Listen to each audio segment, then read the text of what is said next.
제가 어렸을 때에는 구슬치기와 자치기 놀이를 많이 했습니다. 어린이 여러분, 구슬치기는 무슨 놀이인지 알겠지만 혹시 자치기 놀이가 어떤 놀이인지 아십니까? 아는 분들도 있겠지만 모를까 봐 간단히 설명합니다.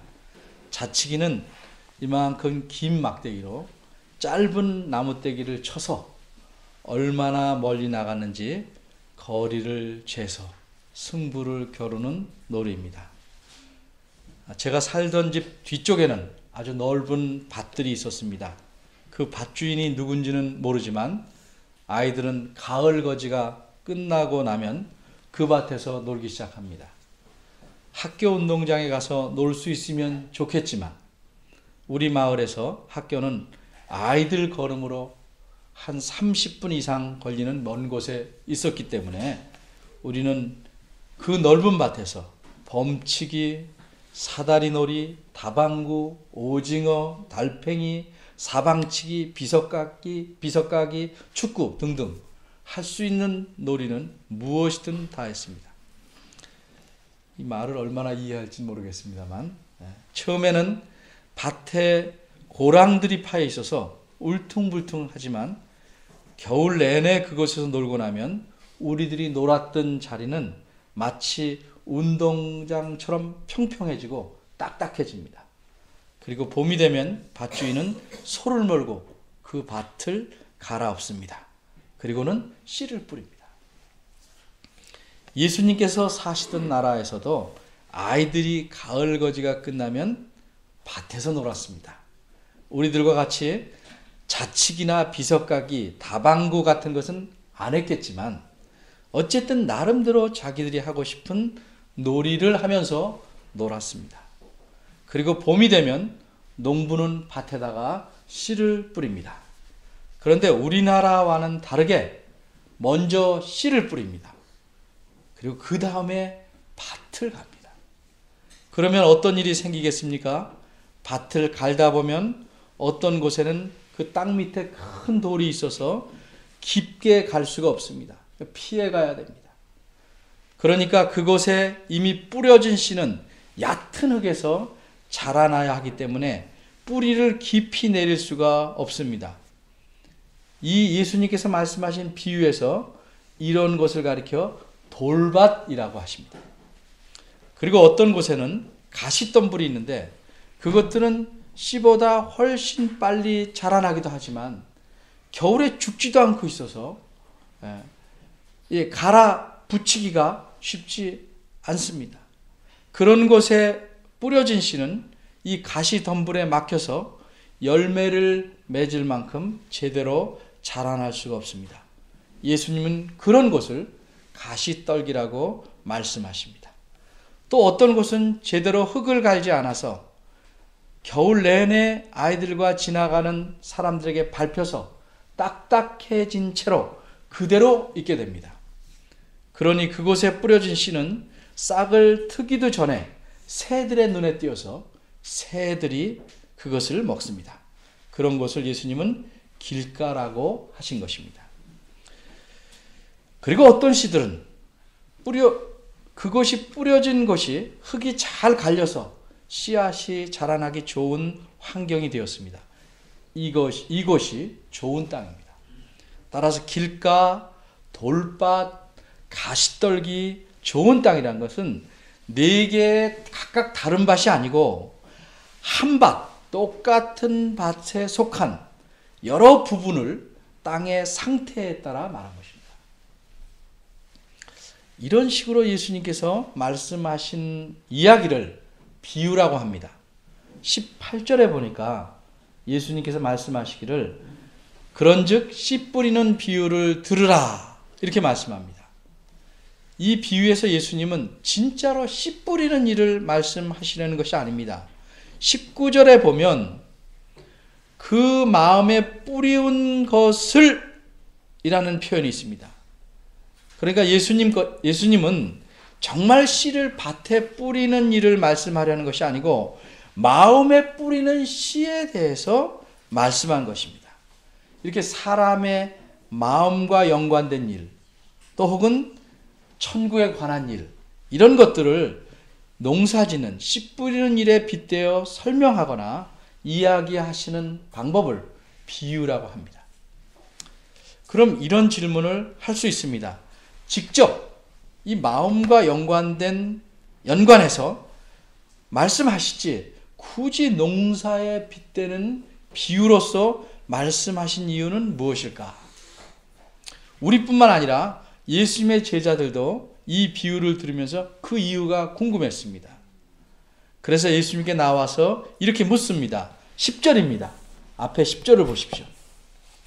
제자들이 예수께 나와 가로되 어찌하여 저희에게 비유로 말씀하시나이까? 그러자 예수님은 이렇게 대답하십니다. 13절입니다. 내가 저희에게 비유로 말한 이유는 저희가 보아도 보지 못하고 들어도 듣지 못하며 깨닫지 못함이니라. 무슨 뜻입니까? 간단히 말하자면 그대로 직접 예수님께서 말씀하시면 그들이 이해하기가 너무 어렵기에 쉽게 말해서 그들이 잘 깨닫게 하려는 것이라는 말씀입니다. 따라서 예수님께서 비유를 말씀하시는 것은 마치 우리가 어린아이들에게 어떤 중요한 사실을 잘 가르치려고 좋은 예를 들어서 말함으로써 어린아이들이 이해하도록 돕는 것과 마찬가지입니다. 그러면 예수님께서 이렇게 비유로서 알아듣도록 쉽게 말씀하신 것을 과연 듣는 사람들이 바르게 알아들었을까? 불행히도 많은 사람들이 그러질 못했습니다. 오늘날도 비슷합니다. 예를 들어서 설교를 쉽게 하면 잘 알아들을 수 있을까요? 이론상으로는 어려운 설교보다 쉬운 설교가 더 잘 이해된다고 말할 수 있습니다.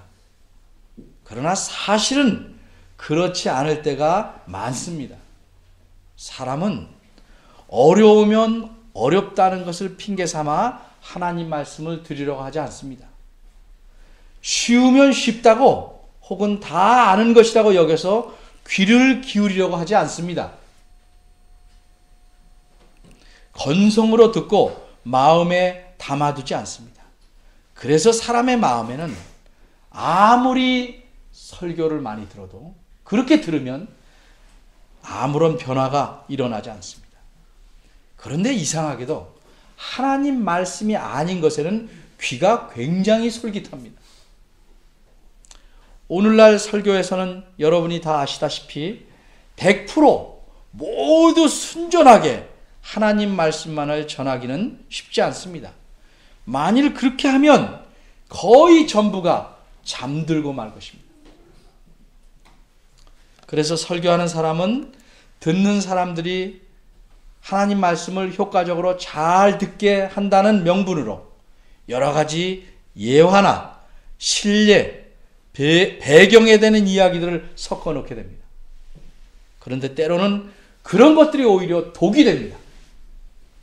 그것들이 너무 생생하고 재미있어서 듣는 사람의 마음을 꽉 채워버려서 더 이상 하나님의 말씀을 받아들이지 못하게 하기 때문입니다.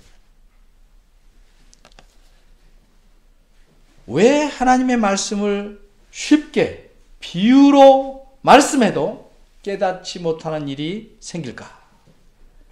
옛날이나 지금이나 사람들의 마음이 완악하기 때문입니다. 15절을 보면 마태복음 13장 15절을 보면 예수님은 이사야 선지자의 말씀을 인용해서 이렇게 말씀합니다. 이 백성들의 마음이 완악해져서 그 귀는 듣기에 둔하고 눈은 감았다. 사람들은 하나님 말씀을 들을 때 그 말씀의 의도는 제쳐놓고 자기가 듣고 싶은 것만 듣습니다. 자신에게 거슬리는 것은 제쳐놓습니다.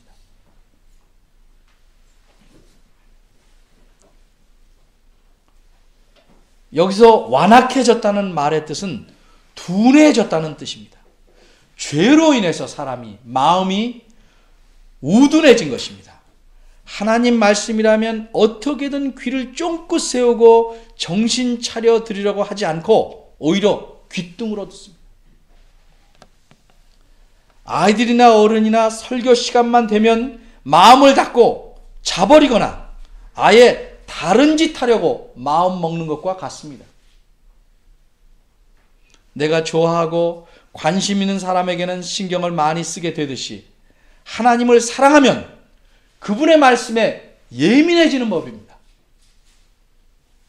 그러나 반대로 그렇지 않은 상태를 마음이 둔하다, 완악하다고 말하는 것입니다. 그러니 예수님께서 아무리 알아듣도록 쉽게 비유로 말씀하셔도 듣는 이들은 대부분 깨달을 수가 없었습니다. 그래서 예수님은 이렇게 탄식합니다. 15절입니다. 만일 그렇지 않으면 눈으로 보고 귀로 듣고 마음으로 깨달아 돌이켜 내게 고침을 받을 수 있었을 텐데. 우리말 성경하고 좀 다르죠? 제가 원문을 직역한 것입니다. 우리말 성경은 안타깝게도 다르게 번역되어 있어서 마치 예수님께서 듣는 사람이 깨달아서 고침을 받으면 어떡하나 걱정하는 듯이 표현하고 있습니다. 그러나 그것이 아니고 깨달으면, 내가 이렇게 쉽게 전하는데 깨달았으면 고침을 받을 수 있었을 텐데 하는 안타까운 마음을 표현한 것입니다. 그런데 예수님의 제자들 자신도 예수님이 기대한 만큼 충분하게 이 비유를 깨닫지는 못한 듯합니다. 그래서 예수님은 이 비유를 설명하시기 시작합니다. 18절에 보면 제자들에게 그런즉 씨 뿌리는 비유를 들으라고 말씀합니다. 그런데 씨 뿌리는 비유는 3절에서 9절까지 이미 다 말씀했고 모두 다 들었습니다. 그러면 비유를 들으라는 말씀은 그 비유를 다시 한번 들어보라는 의미가 아니고 이제부터 내가 설명하는 비유의 해석을 잘 들어보라는 뜻입니다. 이어서 19절에서 23절까지는 이미 앞에서 말씀하신 비유를 자세하게 설명해 주십니다.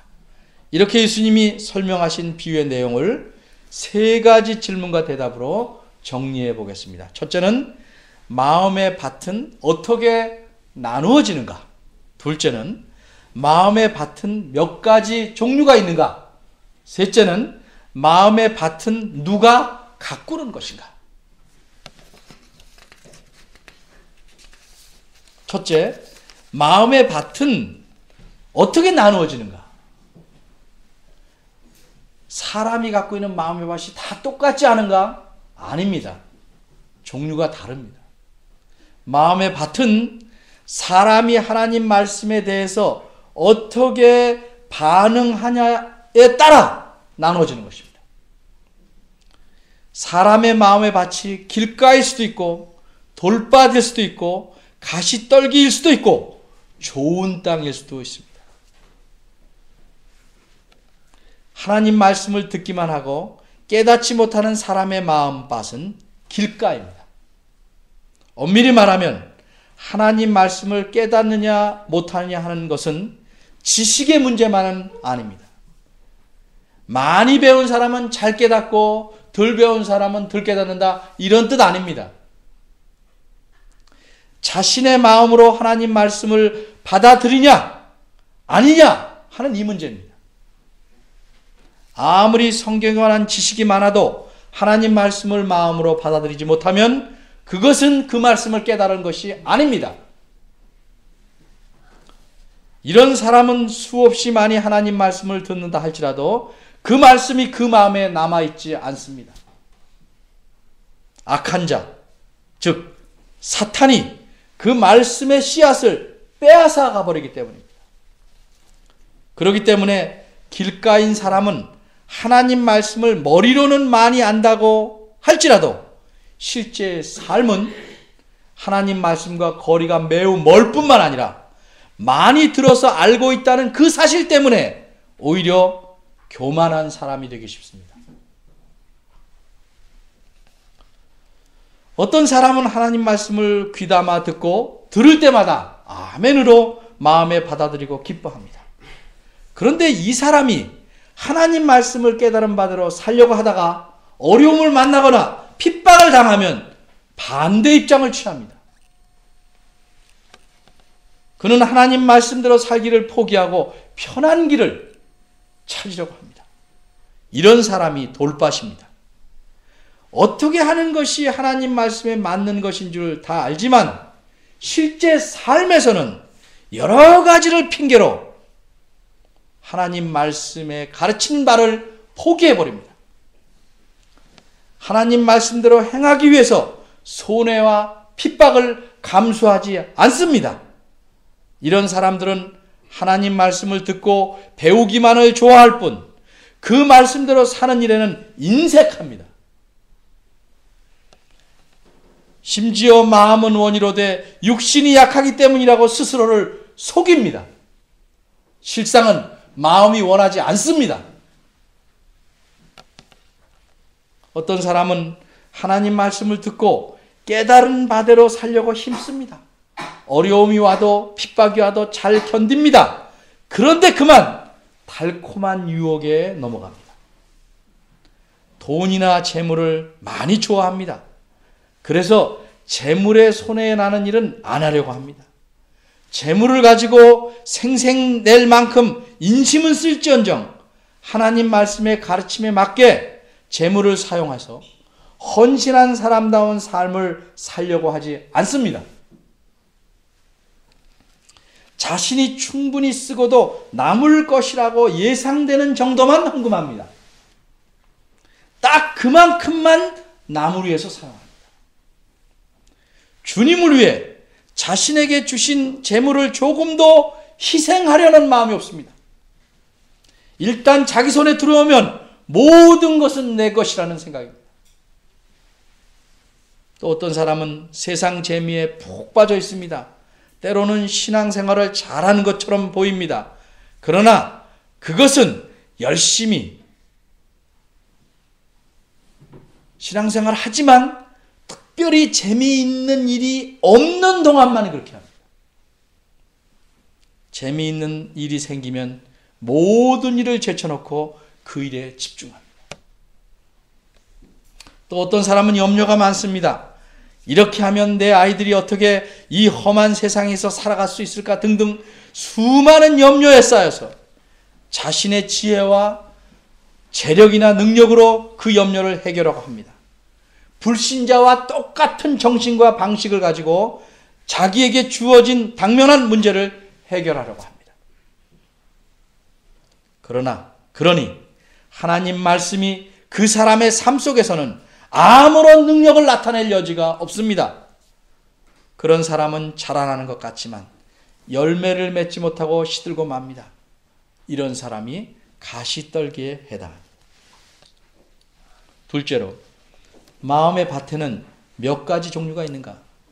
여기 4가지 밭이 등장합니다. 길가, 돌밭, 가시떨기, 좋은 땅. 그런데 사실상 열매와 연관하여 나누면 2종류의 밭입니다. 열매를 맺지 못하는 밭, 열매를 맺는 밭. 이제껏 말한 길가, 돌밭, 가시떨기 이 3밭은 열매를 맺지 못하는 밭입니다. 하나님 말씀을 깨닫지 못하거나 그 말씀대로 살지 않아서 열매를 맺지 못하는 밭입니다. 마음의 밭에 열매가 맺히는가? 그래서 그 삶이 열매 맺힌 삶인가 하는 것은 대부분 긴 세월을 지내봐야 합니다. 이제껏 저는 적지 않은 세월을 신학교 선생으로 있었고 그리고 목회자로서도 10년 넘게 살아오면서 길가, 돌밭, 가시떨기 같은 마음의 밭을 가던 이들을 안타깝게도 참 많이 봤습니다. 반면에 열매 맺는 밭, 즉 좋은 땅에 해당하는 이들은 놀랍게도 그다지 많이 보지 못했습니다. 그러면 열매를 풍성히 맺는 좋은 땅이란 어떤 땅일까? 그런 마음밭에는 염려도 안 생기고 재물의 유혹도 안 드는 것일까?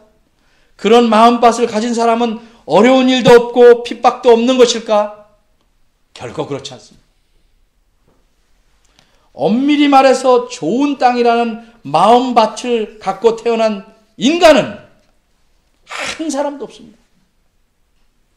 모든 인간은 다 죄 중에서 태어났으며, 그러기에 사람의 마음밭은 누구든지 자기 마음밭을 잘 갈지 않으면 열매를 맺을 수 없는 거칠고 악한 밭입니다.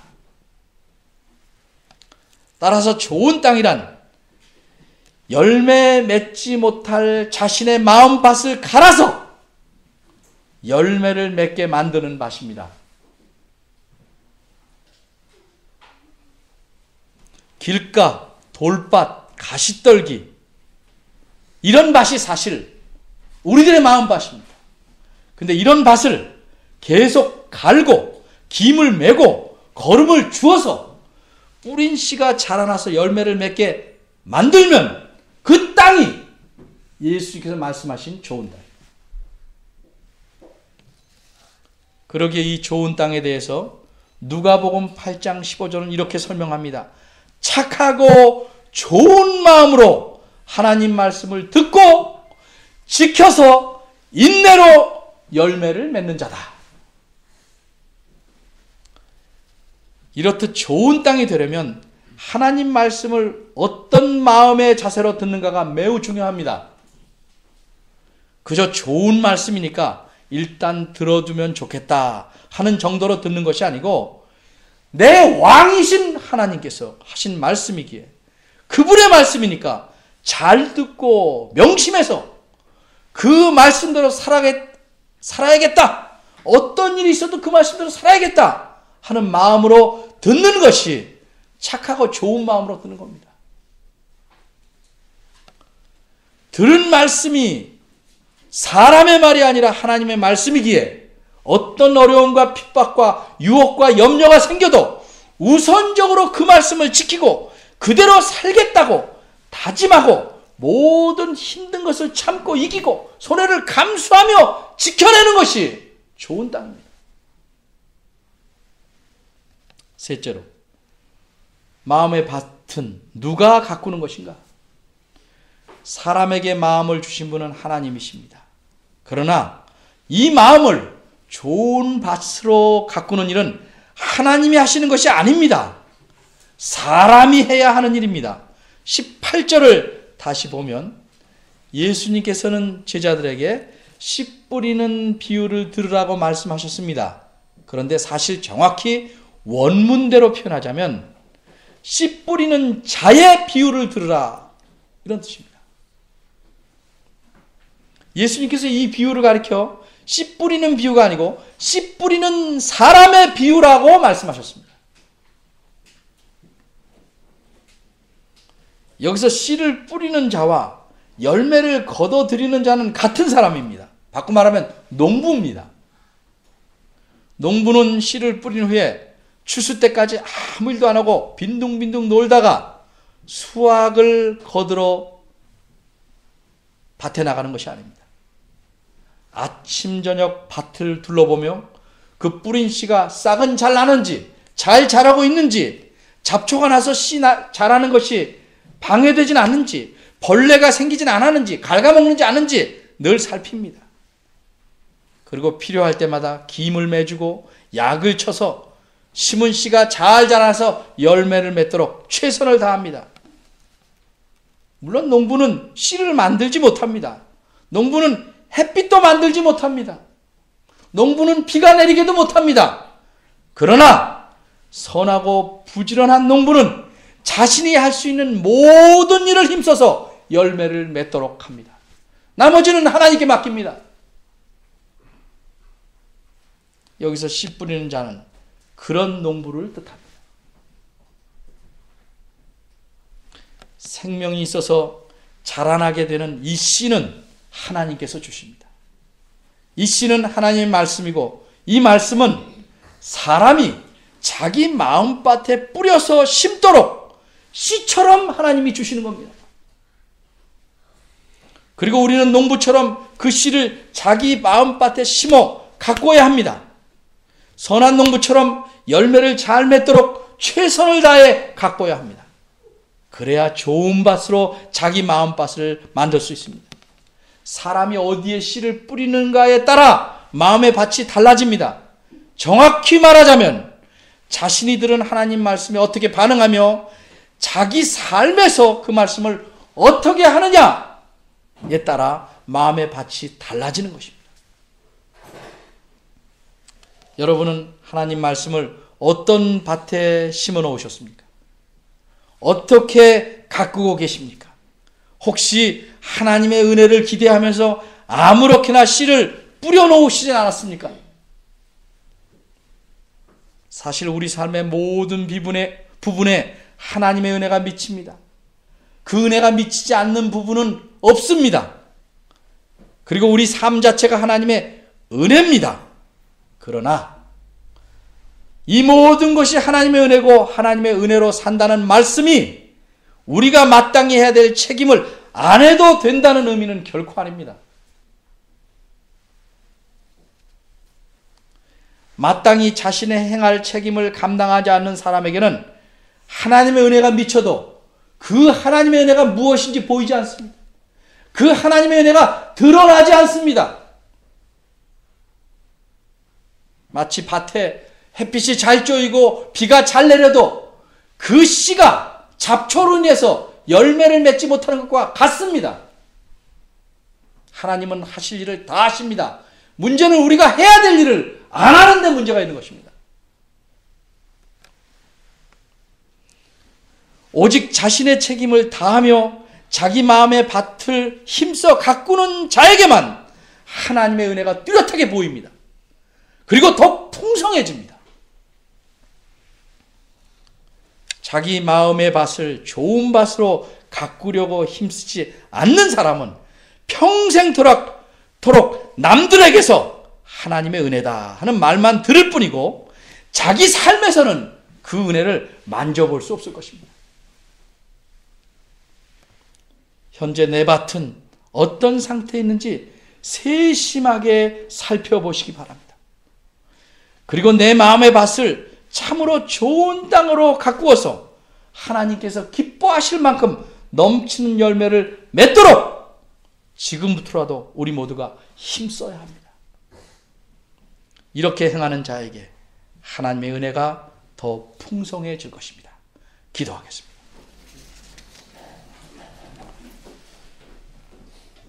우리에게 마음밭을 주신 하나님, 그리고 이 밭에 심을 씨를 주신 하나님, 이 씨를 저희들이 심고 잘 가꾸어서 참 많은 열매를 맺는 하나님의 자녀가 되어야 할 텐데 그러지 못하는 저희들을 불쌍히 여기시고 깨달음을 주시고 우리의 삶 전체에서 이 말씀의 씨가 자라나는 모습을 하나님께서 보실 수 있도록 우리가 마음밭을 잘 가꾸게 도와주옵소서. 저희들을 긍휼히 여겨 주옵소서. 예수님의 이름으로 기도합니다. 아멘.